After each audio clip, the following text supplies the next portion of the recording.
저 보셨죠, 방송? 네, 예, 쭉 예. 봤는데 뭐 굉장히 여러 이야기들 많이 하시는 것 같더라고요. 이제 맞벌이 부부가 이제 초온 기준으로 해서 2015년에는 40%대였는데 우리나라가 이제 57.2%까지 올라갔다고 합니다. 아무래도 이제 경제권이 두 사람이 돈을 벌게 되면은 이제 의견 충돌이 좀 많이 있을 수 있는데 오늘 제가 부부들이 돈 관리를 어떻게 해야 할지 그 부분에 대해서 말씀을 좀 드리겠습니다. 예. 특히 우리 심진아 씨가 굉장히 관심이 많이 있으실 것 같습니다. 부부의 돈 관리는 보통 4가지 유형이 있다라고 합니다. 자, 4가지 유형 하나씩 소개시켜 드리면요. 첫 번째는 상호 오픈형입니다. 함익병형. 함익병형. 예. 네. 상호 오픈형이라는 것은 완전히 공동으로 관리하면서 돈 관리가 어떻게 이루어지는지 서로 굉장히 투명하게 공개되는 형태를 얘기하는 거고요. 어떻게 보면 가장 이상적인 형태다라고 말할 수 있고요. 그다음에 이제 두 번째는 일방 오픈형이 있습니다. 자, 오픈은 되어 있는데 그냥 한 사람이 돈 관리의 권한을 쥐고 그냥 흔드는 스타일.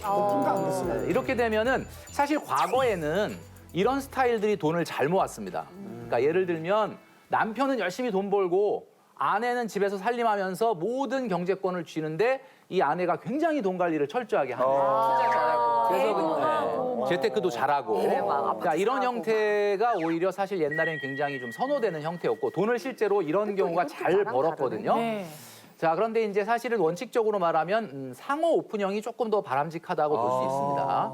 자, 그다음에 이제 세 번째는 일부 블라인드형입니다.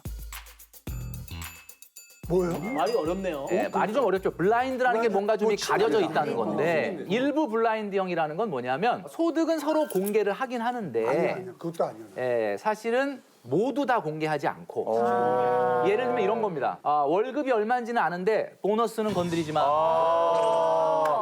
나 인센티브 타는 거 손대지 마. 약간 이런 형태인 거죠. 그래서 약간 서로 약간 가리고 있는 그런 형태고 네 번째는 상호 블라인드형인데 이거는 뭐냐면 완전히 두 사람이 얼마를 버는지 얼마에 어디를 투자하는지 전혀 조영구 씨, 최용림 씨. 이해정 우리 씨. 와이프가 얼마 버는지도 몰라. 그러니까 사실 이런 거예요. 우리가 이제 인류 역사에서 가장 오래된 책 중에 하나가 성경인데 성경에는 뭐라고 나오냐면 결혼을 부모를 떠나서 남녀가 합해서 한 몸을 이루는 것이다 이렇게 이야기하고 있거든요. 여기서 합한다라는 것은 3가지 정도를 합하라는 얘기입니다. 우리 심진아 씨, 세 가지가 뭘 것 같습니까? 지금 몸을 합해야죠. 몸을 합해야죠. 일단 당연한 거죠. 몸을 합해하고 사는 마음? 마음을 합쳐야죠. 박송 씨가 맞히신 거예요. 몸과 마음이 합해지는 건 당연한 건데 거기에 하나가 생계가 합쳐져야 된다. 다시 말해서 경제가 합쳐져야 된다는 겁니다. 근데 이게 어느 정도로 합치라고 했냐면 성경에서는 한 몸을 이룰지어다라고 했기 때문에 정말 한 몸처럼 움직여야 된다는 거거든요. 근데 이제 합치는 게 아무것도 없네요, 지금. 뭔가 마음도 안 합치시는구나.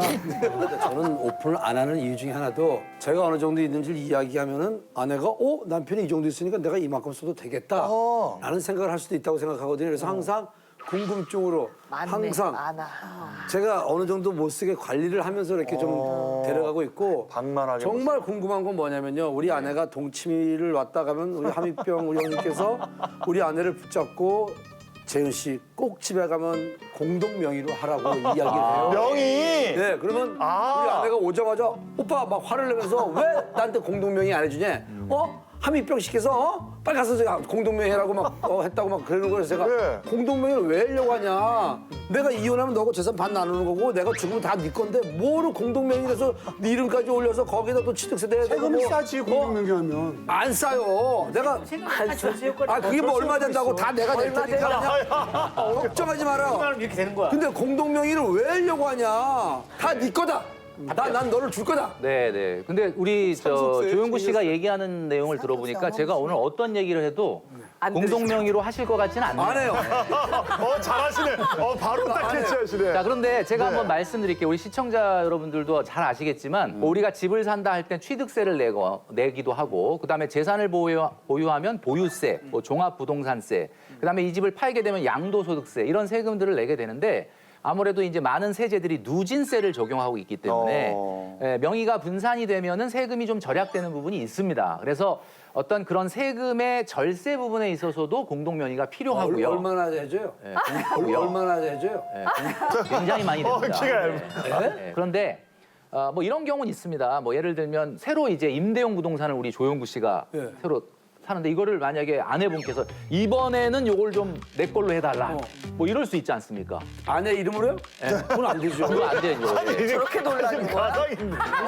예를 든 건데. 근데 예를 들면은 조영구 씨는 소득이 높으니까 거기서 임대 소득이 나오면 종합소득세 그렇죠. 소득세가 되잖아요. 그렇죠. 그래요? 그러니까 이제 아내분의 명의로 아내분이 아무래도 이제 소득이 조영구 씨보다 적으면은 없어요. 아무래도 소득세에서 좀 절세가 되는 부분이 있는 거예요. 아, 그래요? 네. 그러니까 몰라 어떻게? 가장 중요한 거는 누가 돈 관리를 하느냐인데 이것은 이제 우리가 시행착오를 좀 겪어야 되겠지만 돈 관리를 잘하는 사람은 분명히 있습니다. 그렇죠. 그렇기 때문에 돈 관리를 잘하는 사람이 관리를 하되 중요한 거는 부부 관계에서 돈은 투명해야 되기 때문에 예, 사실 이것이 어디에 어떻게 투자가 되고 소비가 되는지에 대해서는 반드시 공개해줘야 된다라는 말씀을 좀 말씀드리고요. 최근에는 결혼식에 주례 선생님들이 없잖아요. 맞아요. 그러면서 이제 서로 부부가 서로 이제 결혼해서 각자 지켜야 될 어떤 도리를 이렇게 글로 써가지고 낭독하는 결혼식이 네, 굉장히 많은데 네, 최근에 서약서. 맞아요. 최근에 이제 유행하는 것 중에 하나가 가정경제 윈윈 서약서라는 게 있습니다. 이게 뭐냐면은 보통 이런 거죠. 뭐 부부간에 우리는 서로 신뢰와 사랑과 존경을 기본으로 모든 일들을 서로 상의한다. 근데 그 중에서 가장 중요한 것이 경제에 있어서 서로에게 절대 모르는 돈을 만들지 않는다. 그리고 서로에게 일정 금액 이상의 비자금이나 빚을 만들지 않겠다. 그리고 얼마 이상을 쓰게 될 상황이 돼서는 혼자 결정하지 않고 항상 상의하겠다라는 내용이 들어있거든요. 자, 이런 가정경제 윈윈 서약서를 쓰고 결혼 생활을 시작하면 우리 앞으로 이제 그 자녀분들도 결혼을 많이 하실 텐데 훨씬 더 좀 문제가 없지 않을까. 그러네요. 궁금 질문 예. 있습니다. 저는요. 네. 아까 대리운전 이야기했는데 아이한테는 조금씩 한 주씩 우량주를 사라 하고 주고 보진 않았어요. 대신 한 10년 22살이거든요, 그 아이가. 아니 아드님이 22살이라고요? 네. 첫째 아이가. 그래서 네가 이제 30 넘어가면은 장가갈 미천은 되겠다. 이 큰 돈이면은 은행 예금 넣어 하겠는데 소액이니까요. 이게 저축이 좋은 건지 코인을 사두는 게 좋은 건지 아니 주식 산다 그러면 이게 단타성이 좋은 건지 우량주가 좋은 요즘 미국 주식도 있대요. 그럼요. 어떻게 장기적으로 정말 한 10년 뒤를 바라본다 그러면 네. 어떻게 접근하는 게 좋은지. 아마 이 문제는 제가 어떤 이야기를 하더라도 이 밑에 글씨가 이렇게 쫙 나갈 겁니다. 뭐 투자라고 하는 것은 개인의 신념과 확신에 의해서 자기가 결정해야 된다. 그런데 이제 제가 한 말씀을 드리자면 주식과 코인에서 부자 된 사람을 저는 본 적이 없습니다. 이게 무슨 이야기냐면 주식과 코인 같은 투자, 한마디로 굉장히 투기적 성향이 강한 투자를 한 사람 중에 돈을 번 사람은 있을 수는 있어요. 그러니까 돈을 벌 수는 있죠. 왜냐하면 많이 올라갈 때가 있고 또 지금은 뭐 현재 사실 뭐 미국 주식이 사상 최고가니까. 근데 문제는 그것을 지키지 못하게 된다라는 겁니다.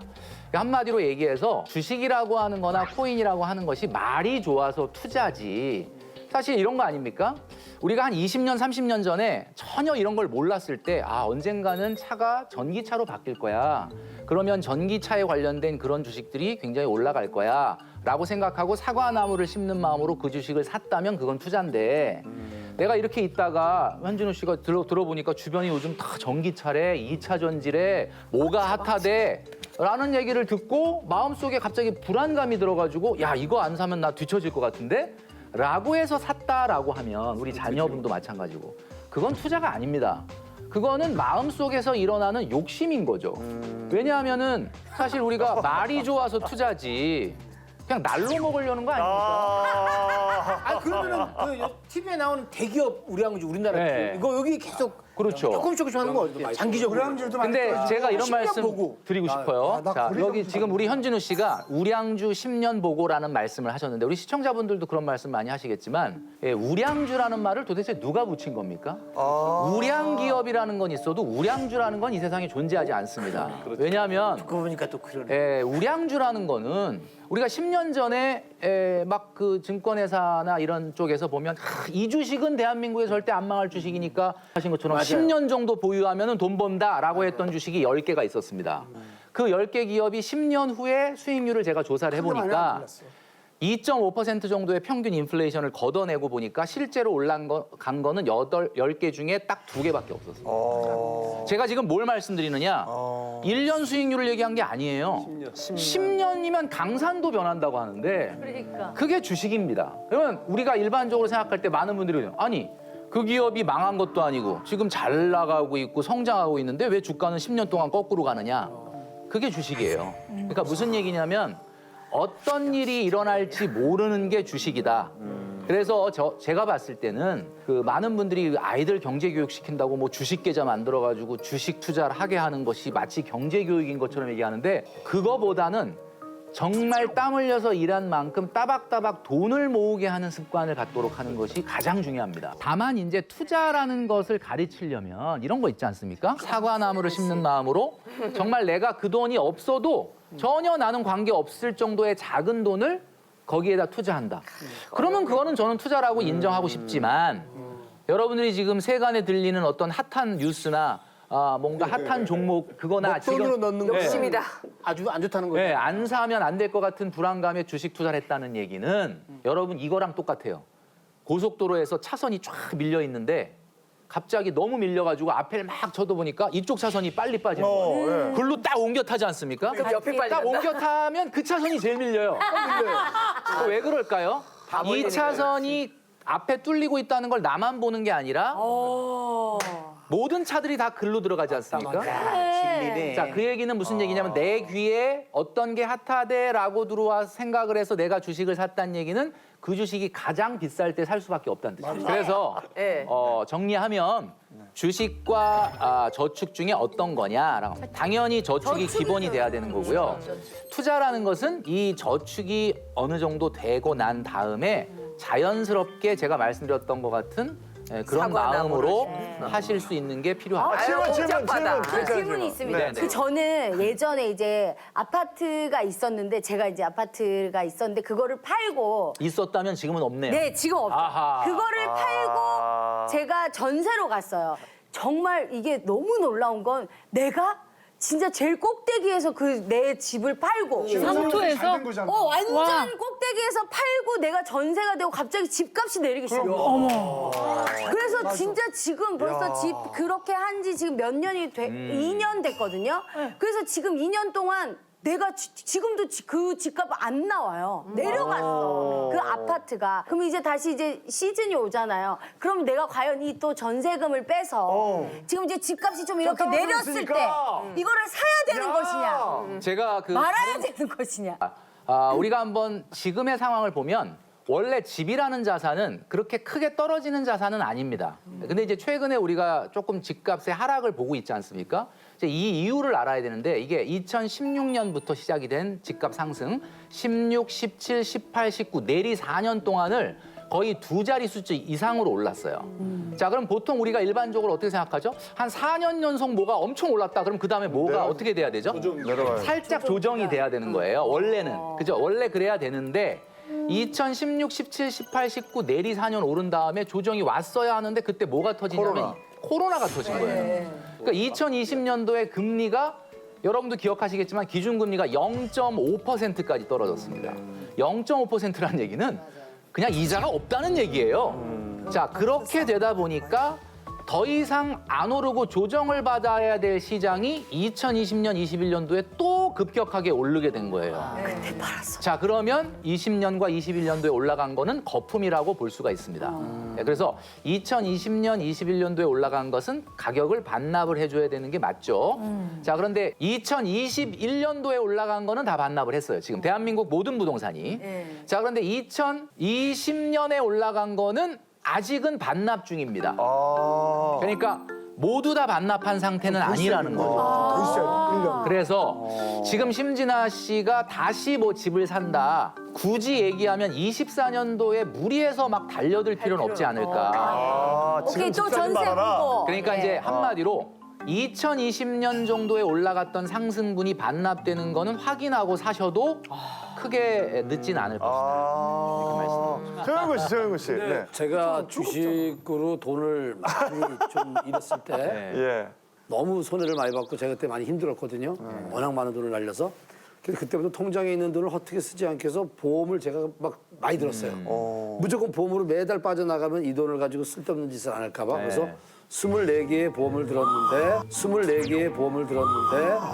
제가 잘한 건가요? 아니면은 이게 잘 못한 건가요? 근데 사실은 이런 질문을 할 때 우리 조영구 씨가 이걸 잘했다라는 믿음과 확신이 있었으면 질문을 안 했겠죠. 맞아요. 뭔가- 손을 모으고 불안해. 뭔가 본인이 하면서도 맞아, 이건 좀 맞아. 약간 아닌 것 같은데라는 맞아. 생각이 드니까 하시는 것 같은데 일단 기본적으로 보험이라는 게 뭐 저축성 보험이 있고 보장성 보험이 있지 않습니까? 근데 이제 저축성 보험 같은 경우는 우리 조영구 씨가 얘기한 효과가 있기는 있어요. 어쨌든 이제 보험은 금방 가입했다 해약하면 어떻게 돼요? 돈을 못 찾잖아. 그러니까 그냥 거기에 코 껴가지고 비자발적으로 장기 저축을 하게 돼서 돈이 쌓이는 효과가 또 있기는 있거든요. 근데 만약에 그 24개 보험 중에 너무 과도하게 보장성 보험이 있다면 우리 조영구 씨가 뭐 미래 경제 가치가 어마어마한 분 아니겠습니까? 그러니까 당연히 뭐 보험을 드는 건 맞는데 너무 24개씩 들었다라는 얘기는 제가 죽어야 받는 게 보험이에요. 그렇죠. 네, 뭐 그러니까 한마디로 얘기하면 6개요? 7개 죽어 제가 7개. 계속 넣어요. 그래서 제가 죽어야 우리 아내가 가져가요. 보험이라는 게 차로 얘기하면은 엔진이 아니라 브레이크거든요. 그러면은 버스에다가 달아야 될 브레이크가 브레이크를 24개. 지금 요만한 작은 차에다가 단 거나 다름이 없다.